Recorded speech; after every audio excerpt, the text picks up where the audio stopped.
was alive, General. Somehow, miraculously, I was alive. Some twist of fate, some hand of destiny, but I was alive. Strange as this new world was, I knew Toll must have come this way, and it was my task to find him. And it happened like this.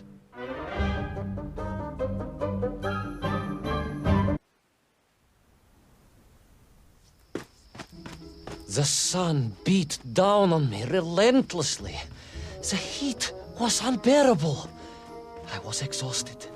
Yet I could not stop. I had to go on. For 7 weeks I trudged across the desert. On the second day... Please, comrade, if we may. I think we can skip the details, unless you consider them to be particularly relevant to the location of Little Orpheus. Of course, General.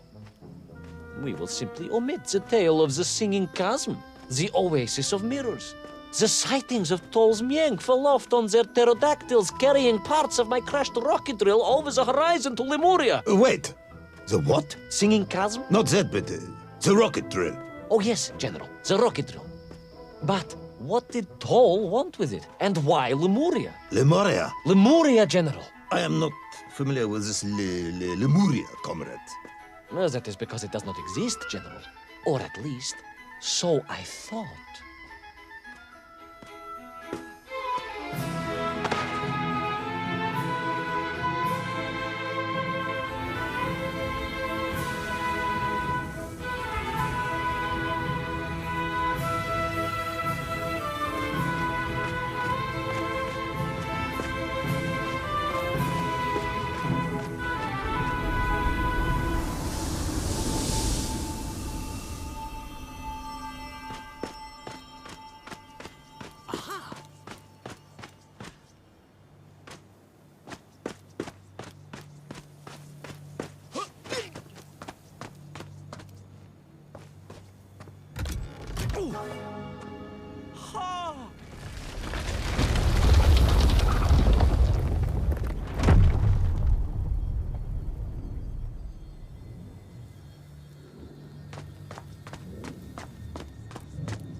Those strange crystals seem to exert an extraordinary hold over the stone blocks and arches.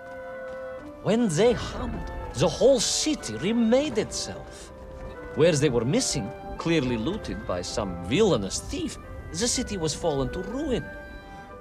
It was like a vast musical instrument, vandalized, and yet still attempting to toot.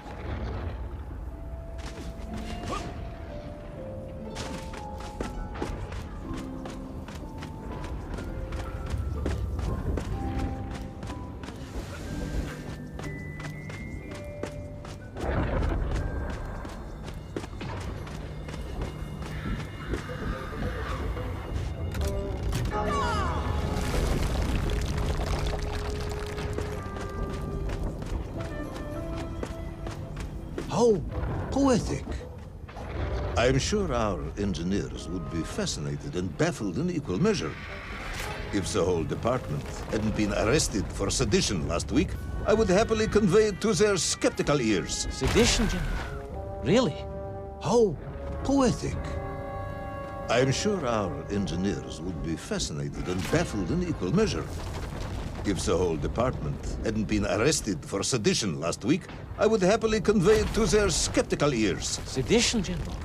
Really? That is unfortunate news indeed. I am joking, comrade.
Oh, yes. The Mank were here, all right.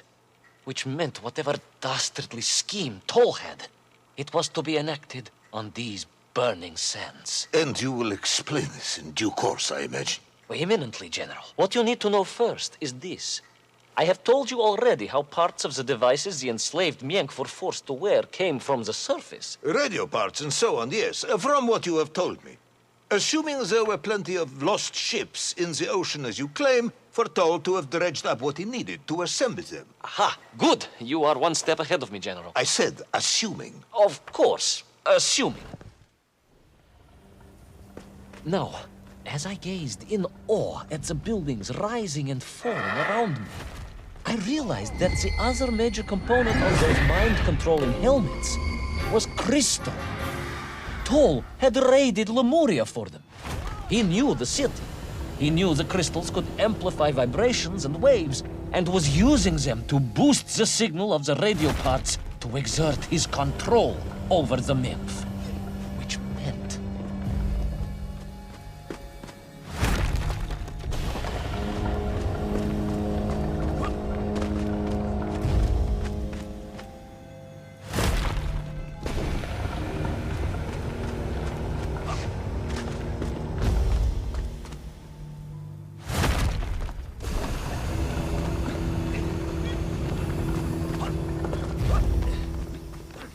Yes? Imagine, General, what such amplification could achieve when fused to the finest atomic science our great Soviet civilization has produced.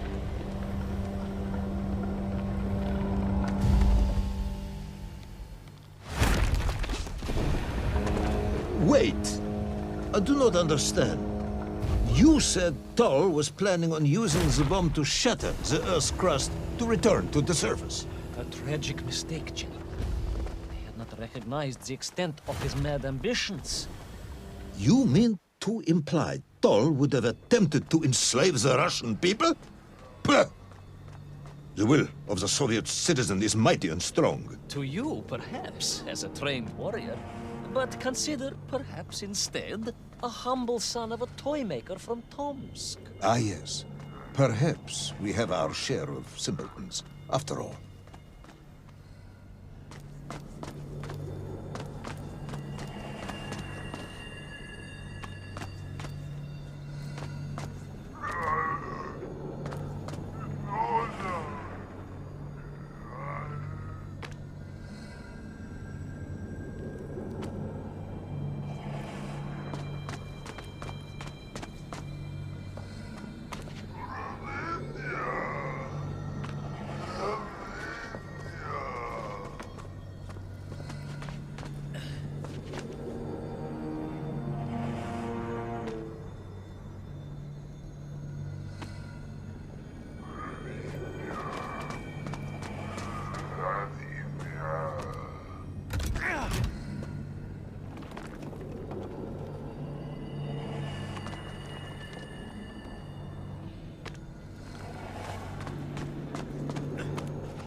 The vast pictograms told of a history of wonders. They seem to suggest the Lemurians were travelers from another world, where a mysterious clock seemed to stand. That is very mysterious. As mysterious as the location of little Orpheus, perhaps. Ah, yes, of course, General. I am just getting to that.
As I bravely explored that ancient city, a question was gnawing at my mind.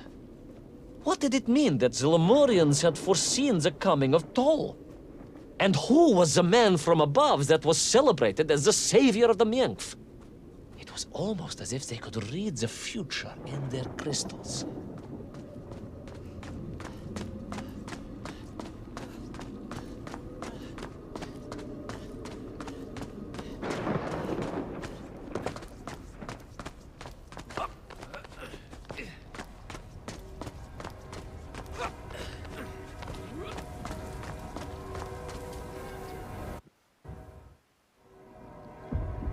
The bells of Lemuria tolled and tolled, a roaring symphony, a crescendo of peals that set the city dancing, each note causing the crystals to shimmer and cascade with light. But the sandstorm was no natural phenomenon, and the bells did not ring for celebration. Something was very wrong here. Aside from the pterodactyls in the Miengf and the dancing stones and the ancient magical prophecies and the crystals and now the giant bells, you mean? If you don't want me to continue, General, then I can easily just quietly go home. Don't think Chepucha will get you out of this one, comrade.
Through those magical structures, a righteous fire in my heart.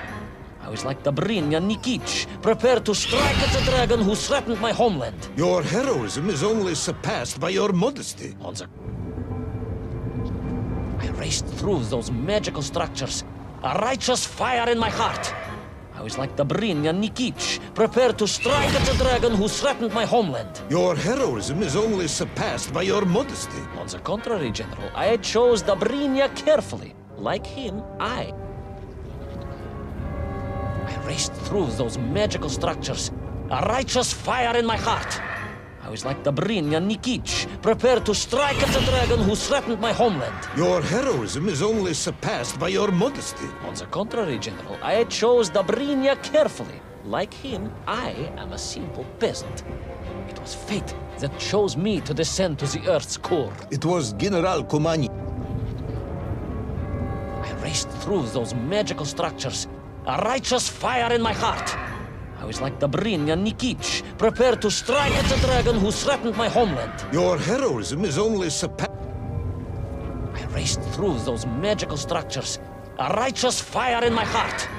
I was like the Brinya Nikich, prepared to strike at the dragon who threatened my homeland. Your heroism is only... I raced through those magical structures, a righteous fire in my heart.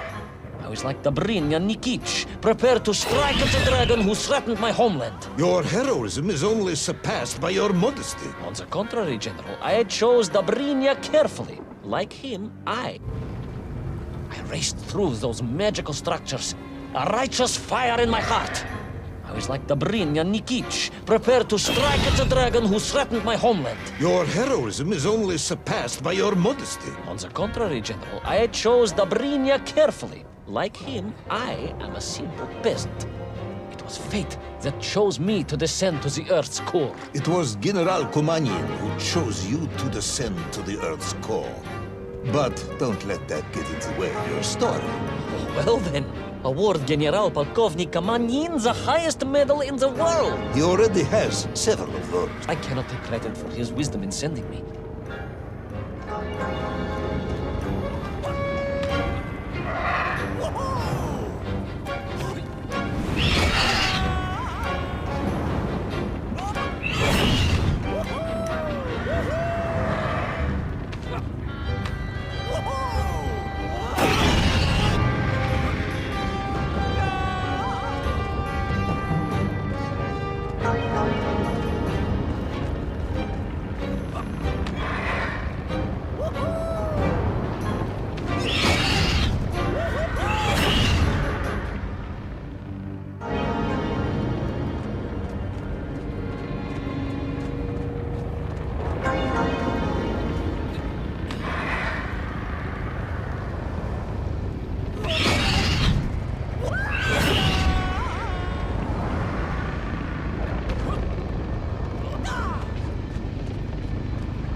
What was once a rocket drill ship, built to burrow into the Earth, was now a mighty vessel, repurposed to blast off into the skies.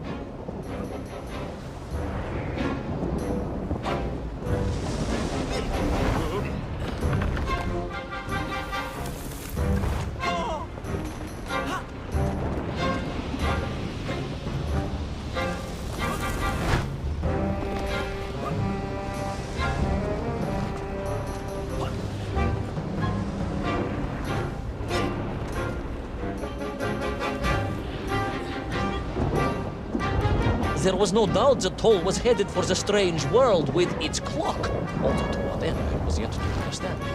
But there was no time to consider, no time for questions.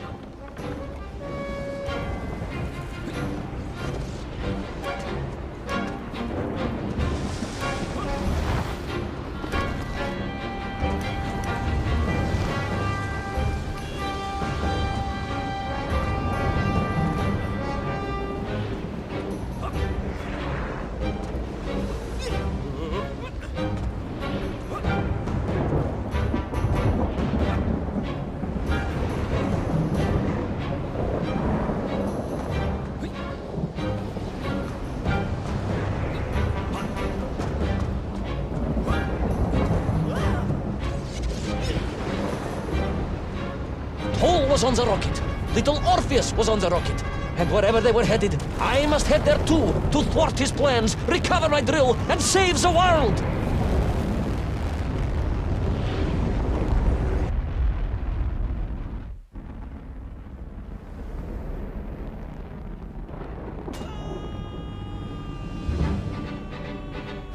Will our enthusiastic yet disorientated hero be burnt to a cinder by the rocket's engines?